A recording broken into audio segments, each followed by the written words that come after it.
Somewhere in the world is a city called Vardhaman. A very prosperous merchant by the name Dantil lived there.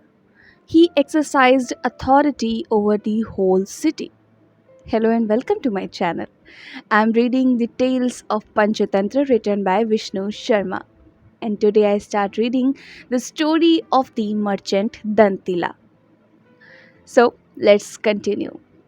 During his administration, he kept both the common people and the king very happy. What more can be said? A man as wise as that has hardly been heard of or seen, for the man who seeks the good of the king is hated by the common people, and the man who seeks the welfare of the people is hated by the king. In such conflicting circumstances, it is almost impossible to find such a man loved by the king as well as the people. In the course of time, the marriage of Dantil's daughter took place. Dantil invited the entire public and the king's officers. He entertained them sumptuously, gave them presents of clothing, and in this way he honored them. After the wedding, the king himself with queen and the entire court were invited along to Dantil's house and he showed them great respect. A servant by the name of Gorambh, who used to sweep the floors of the king's palace, came there too, but uninvited. He sat down on a seat meant for someone else. Dantil caught him by the neck and threw him out. The servant felt insulted and could not sleep all night for thinking, how can I get Dantil into disfavor with the king and so get even with him? But then, what chance have I, an ordinary fellow, of harming such a powerful person as he is? Several days later, early in the morning when the king was not yet wide awake, Gorambha was sweeping the floor near his bed and said, good heavens! Dantil has become so brazen nowadays that he actually dares to embrace the queen. When the king heard this, he jumped up and shouted, Goramp, is that true? Has Dantil really embraced the queen? Goramp replied, Master, I was gambling all night and didn't sleep at all. This morning I feel drowsy. I really don't know what I have been saying. Jealous, the king thought to himself. Yes, the servant Goram is allowed to go about freely in the palace, and so is Dantil. It is quite possible that Goram has seen Dantil embracing my queen. For what a man ponders over, sees, or performs during the day, he will mutter in his dreams. And there is no doubt about it when a woman is involved. She smiles at one man with half opened lips, throws a little remark at another, at the same time flirting with the third, her eyes half closed, whilst in her heart she dreams of yet another man, the one she loves, who can depend on the love of such a woman with eyebrows like the bows of an archer. The man who thinks that a woman loves him is a fool. He falls into her trap. She'll treat him like a toy. The king's thought was so troubled that from that onward he withdrew his favor from Dantil, and what is more, he forbade him even to enter the palace. Dantil was astounded to see this sudden change in the king's attitude and said to himself, it's true what they say. Has anyone heard of a crow that is clean, a gambler who is honest, a snake that forgives, a passionate woman who is calm, an important man who is brave, a drunkard with discrimination, or the friendship of a king? Even in my dreams, I have done no harm to anyone, not to the king himself, nor to anyone in his family. Why then is the king so hostile towards me? Some time passed. One day, when Dantil wanted to pass through the gateway to the palace, he was stopped by the guards. Goram, who was sweeping the floor, saw this and he said with a smirk, "Oh, guards, that fellow is the king's favorite. He can arrest or release people just as he pleases. He threw me out. Be careful, you may suffer the same fate." When Dantil heard this, he thought to himself, "It is surely Goram who has caused the trouble.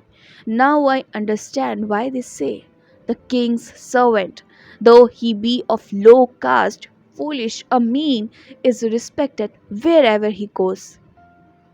Dantil felt upset and returned home in a very dejected mood.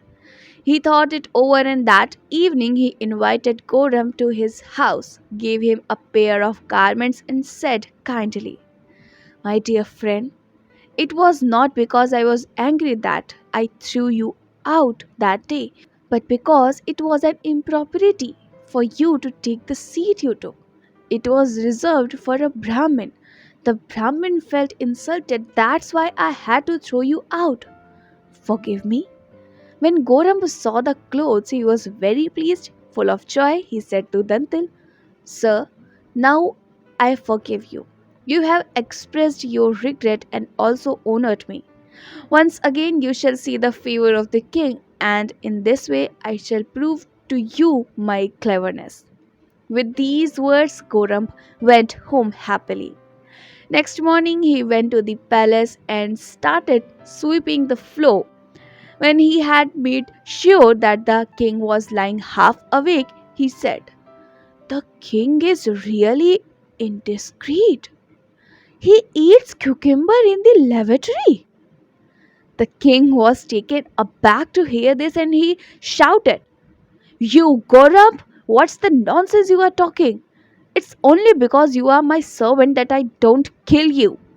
Have you ever seen me doing such a thing?" Gorab said, "Master, I was gambling last night and didn't sleep at all. This morning I feel drowsy.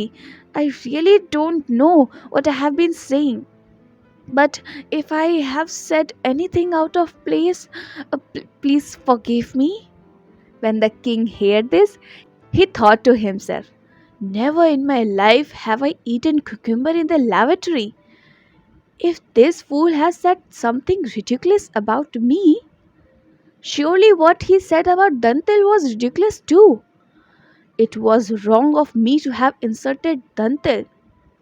Besides, without him, the whole administrative system at the palace and in the city has become slack." When he had considered this carefully, the king invited Dantil to the palace, presented him with jewels and clothing, and reappointed him to his former position. Damnak continued, "And so that's why I said, a man who out of pride does not properly handle the high, the middle, and the low shall be ruined as Dantil was ruined, even though he was the favorite of the king." Sanjeevak said, "Brother, you are right. I'll do exactly as you say."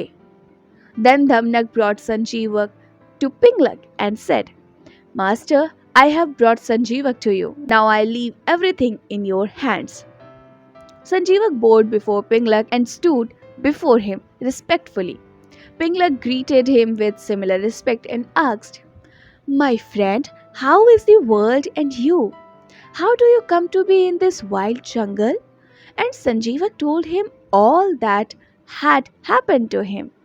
When Pinglak had finished listening to Sanjeevak's story, he said kindly, "My dear Sanjeevak, don't be afraid.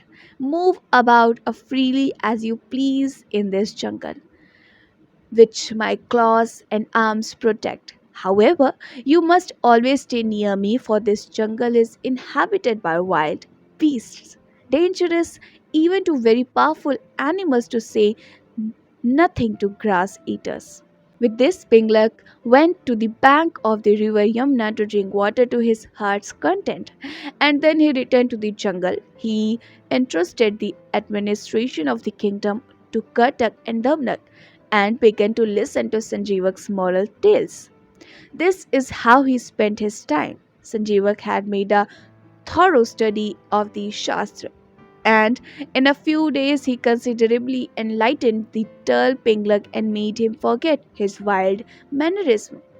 Every day they had discussion together in secret.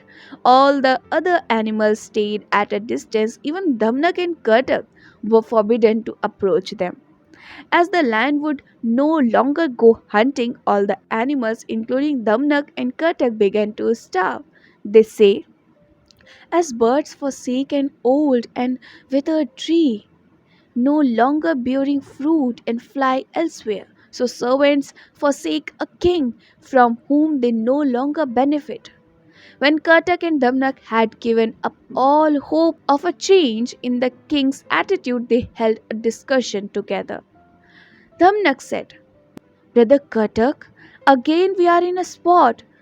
Ever since Pinglak has been taken up by this stock of Sanjeevaks, he has neglected all his responsibilities. His entire court has deserted him. Now, what are we going to do? Kartak said, even if the master does not listen to you, it is still your duty to set his faults right.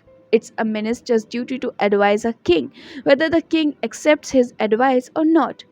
If a proud king or an agitated elephant follows the wrong path, it's the fault of the minister and the mahot. You brought the grass eating Sanjeevak to the master. You yourself have raked the burning coals. That's very true, Tamnak said. It's my fault, not the master's. They say the jackal between the fighting rams and the sannyasi who trusted Ashar Buddhi were themselves to blame. Kartak asked, how was that? And Damnak told.